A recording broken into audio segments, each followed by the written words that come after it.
Yesterday, we passed the 10-month mark from October 7th from this war in Gaza. You're in Israel right now. Is there any indication as you sit there that ceasefire talks, a deal, a negotiation of some sort for the hostages to be released is anywhere in the upcoming close future?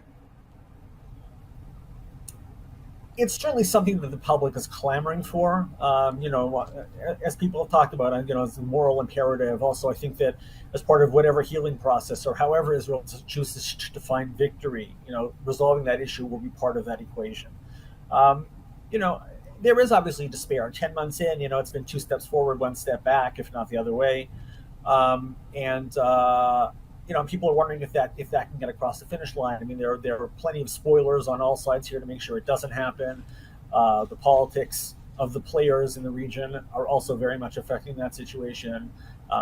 We see it go back and forth, in terms of the statements coming out of Washington and other places about who is responsible, who's not responsible, who's being constructive, who isn't being constructive, and that varies.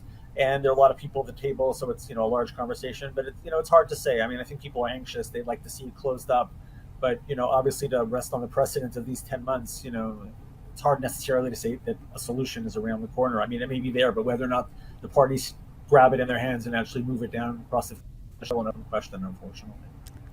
I want to read one statement coming out of Washington, and that's from the Vice President's National Security Advisor. He wrote this on social media. VP has been clear. She will always ensure Israel is able to defend itself against Iran and Iran-backed terrorist groups. She does not support an arms embargo on Israel. She will continue to work to protect civilians in Gaza and to uphold international humanitarian law. What do you make of that statement?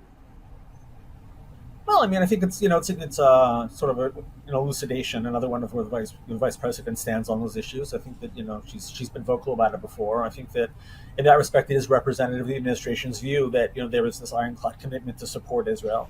And that we've seen statements out of Washington repeatedly on the humanitarian side, making approaches to Israel to be able to continue respecting that. There is certainly a rhetorical statement, rhetorical position out of Israel that that's something to which, with which they comply, and many efforts have gone actually into doing that. Some more successful, some less. Israel's always made the argument that it's done its best under these circumstances to comply with the letter of the law, certainly the spirit. And I think that more than anything else, people in Israel will certainly be focusing on, and that statement I think was issued against the backdrop of something happened on the campaign trail yesterday, where questions were raised about whether or not an embargo would be something that she would entertain. And I think hopefully not only will that put that to rest, but hopefully that is in fact the position that she will adopt moving forward.